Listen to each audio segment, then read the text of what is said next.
Okay.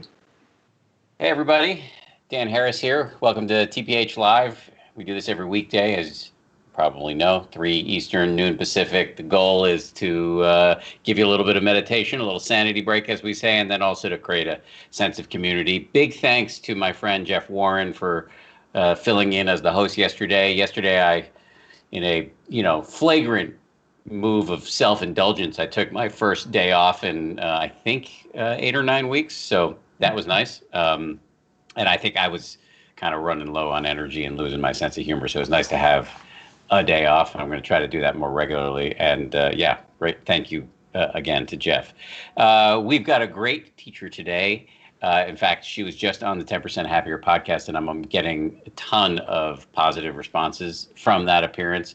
Her name is, and she's been on this show before, Reverend Angel Kyodo Williams. She is the author of such books as Radical Dharma and Being Black. And she's really got an emphasis on, as she described it in the podcast, kind of the inseparability between our meditation practice and what we often think of as sort of issues out there like climate and race and justice. And so she's got a very interesting. We could do a million shows with her, a million podcasts, so many things to discuss with her. But Reverend Angel, thank you very much for coming on again today. Thank you for having me back. Thank you. So you wanted to talk about today the idea that sometimes, given that all of us are now in sort of chronic state of problem solving mode, sometimes the best thing to do is nothing at all. That's right. Yeah.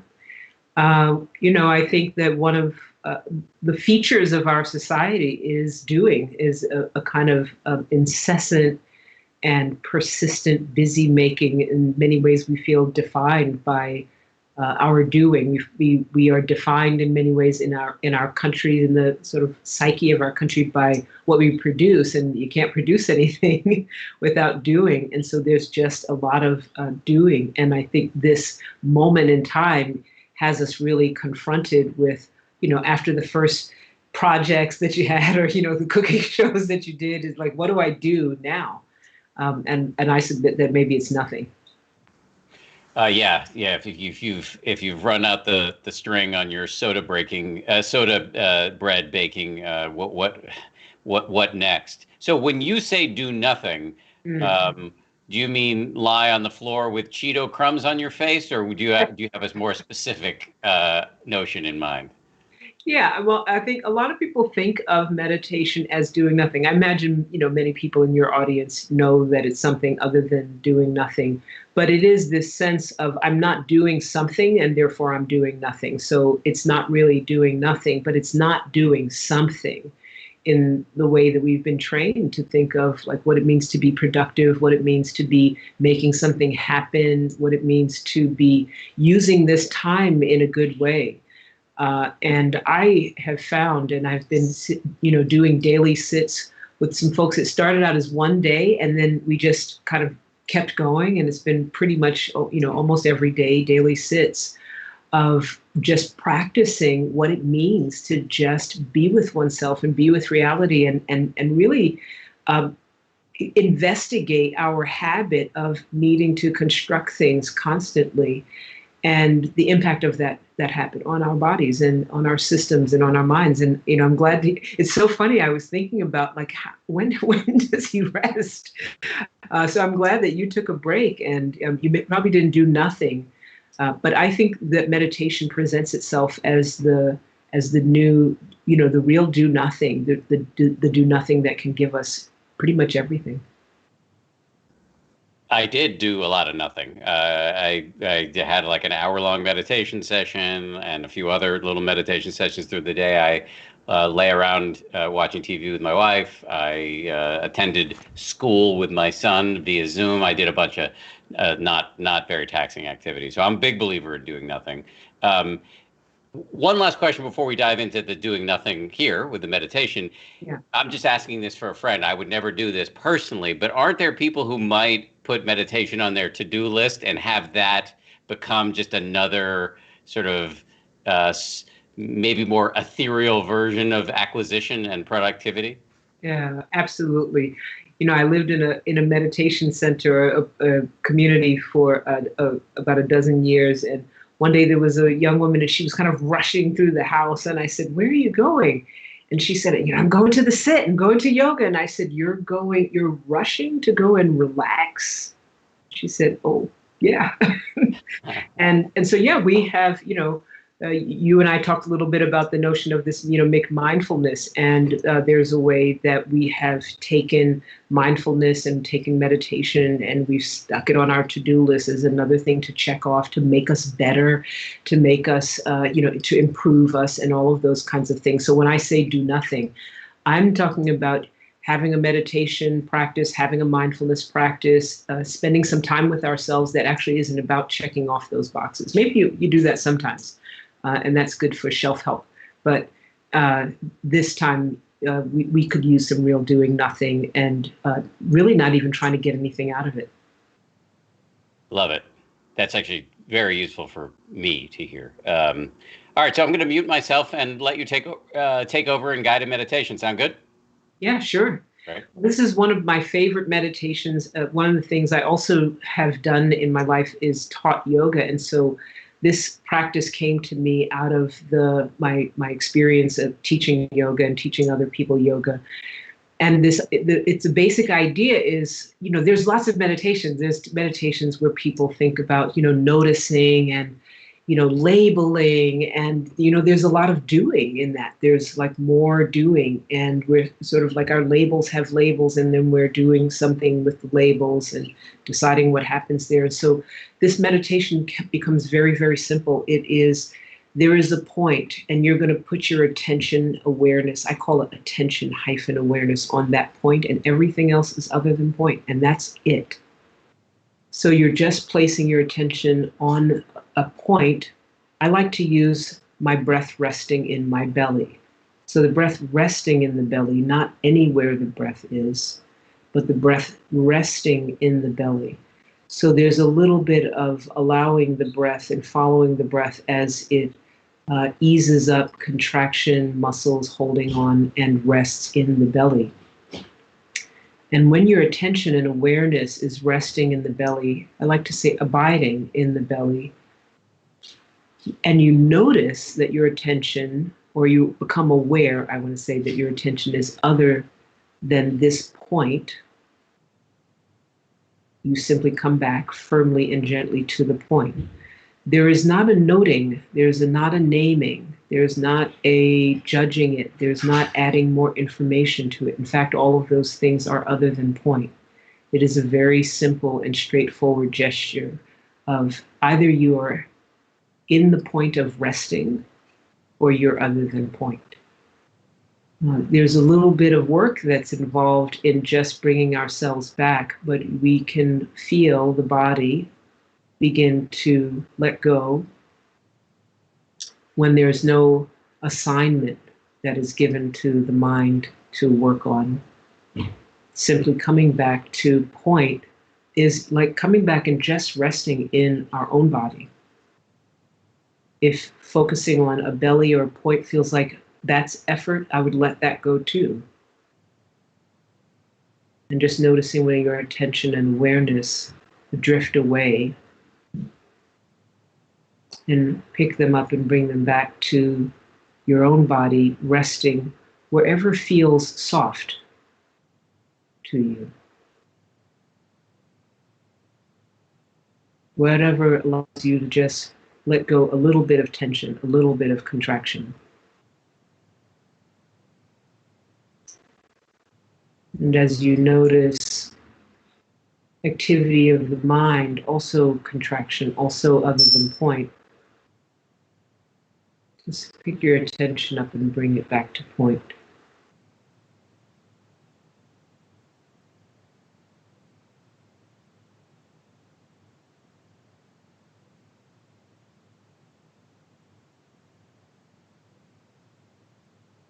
Getting it right is also other than point.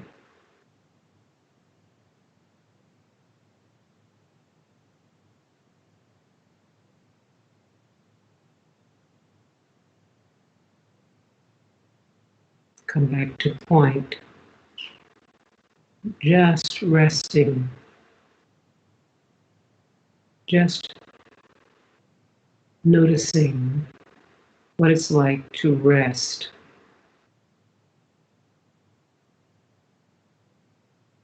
And any time you find yourself with questions, wonderings, wanderings, recognize that as other than point, bring yourself back to point and simply rest. There's nothing to do, there's nowhere to go.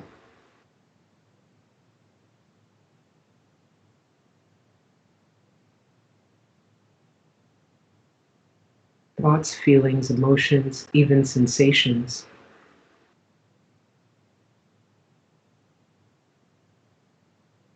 are all other than point, simply come back to point.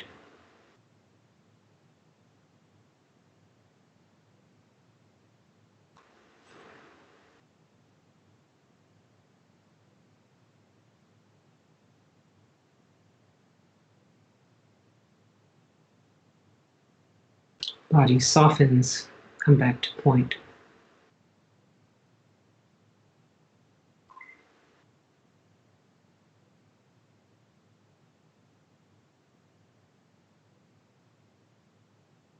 Awareness of unpleasant, come back to point.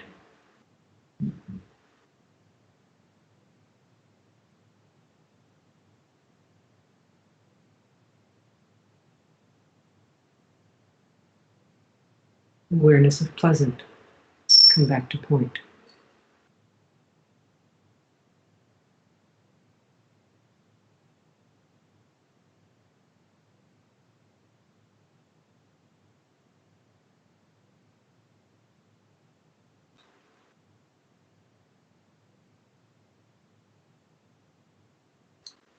Awareness of something needing to be done, come back to point of breath, simply resting in the body.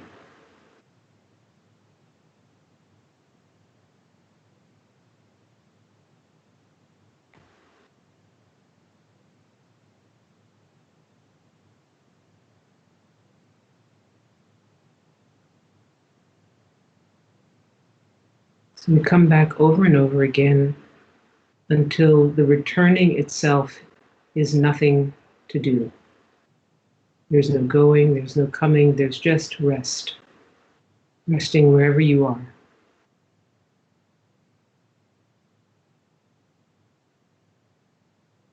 And as we close,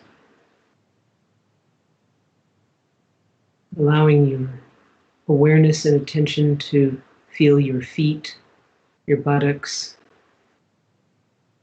maybe wiggle your toes and your fingers.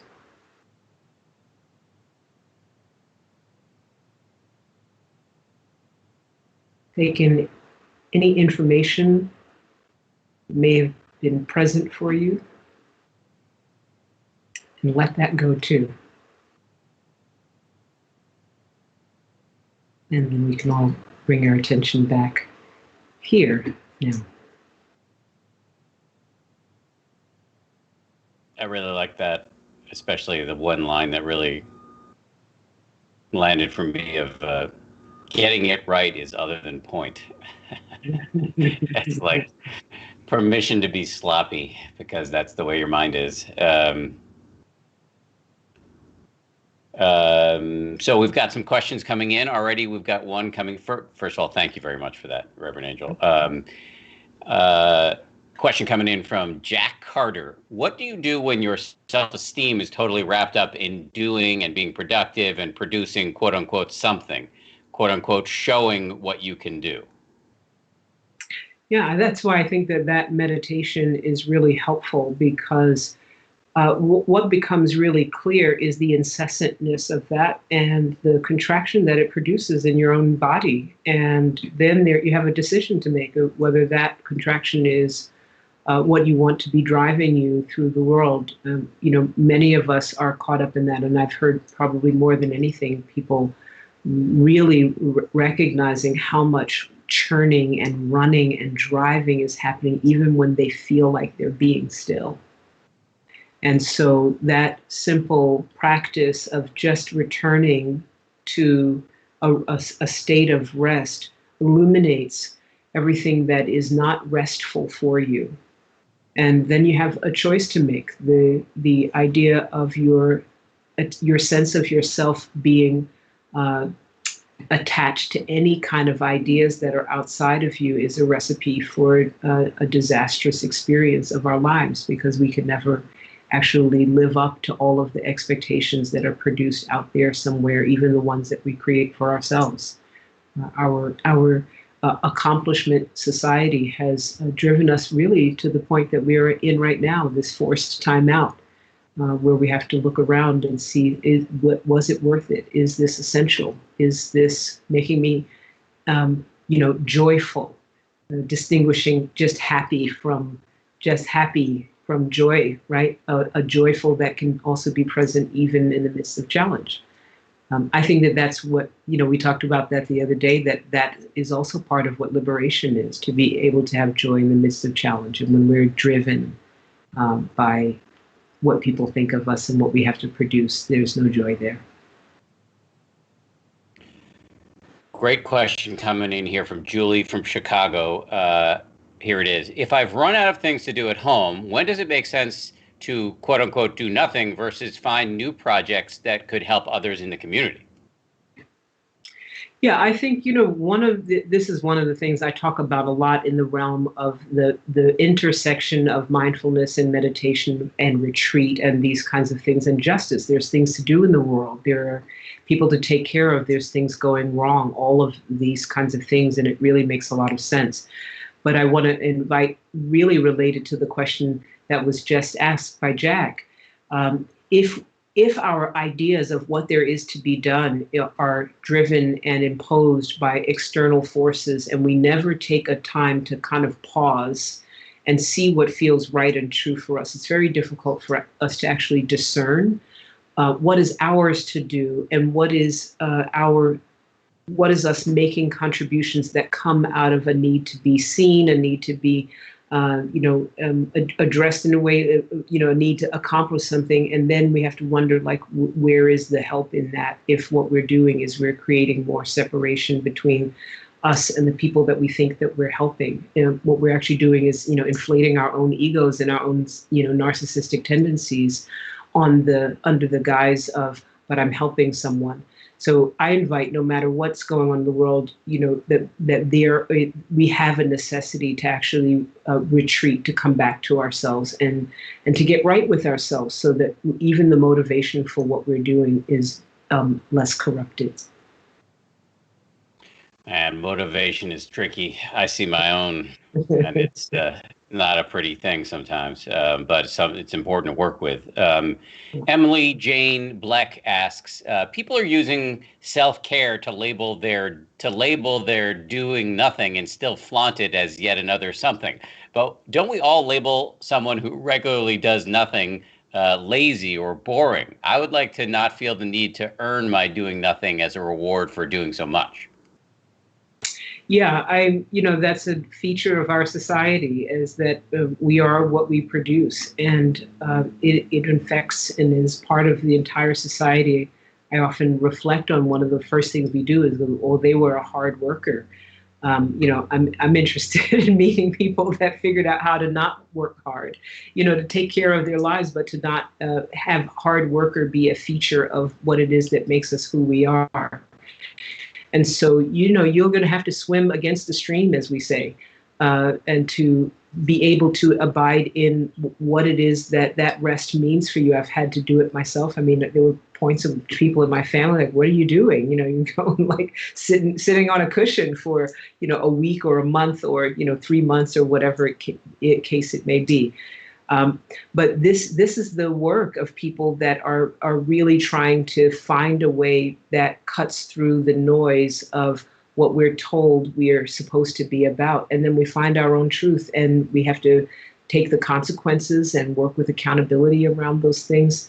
But you should not have to earn the right to be where you truly are and who you truly are. None of us should. And so I suggest that you just go ahead and swim against that stream. Reverend Angel, thank you very much. I do want to say quickly, check out the podcast with Reverend Angel that posted yesterday. It was a great conversation. And also just to you personally, we've now done 2 of these live meditations and 1 podcast. It's been great to just get to know you a little bit during this crisis. Thank you. I appreciate it so much. I was enjoying the podcast. So I encourage people also to go listen to the podcast. It's good stuff. Thank you. And don't forget Reverend Angel's books, Radical Dharma and Being Black. And just in closing here, we have been, the 10% Happier app has been nominated for a couple of Webbies. So we put some links in the show notes here. Go vote for us if you've got a second. And finally, we'll be back tomorrow with an obscure up-and-coming meditation teacher by the name of Sharon Salzberg. I'm sure you haven't heard of her. No big deal. Very excited to have Sharon on. She is a very big deal. So thank you, everybody. Thanks again. What's that? I said, give Sharon a digital hug for me. I will do that. I will do that. She gives great hugs, digital or otherwise. Thanks again to Reverend Angel. Thanks to all of you. Until tomorrow, stay home and stay safe. Thank you. Thanks so much. Everybody, take care.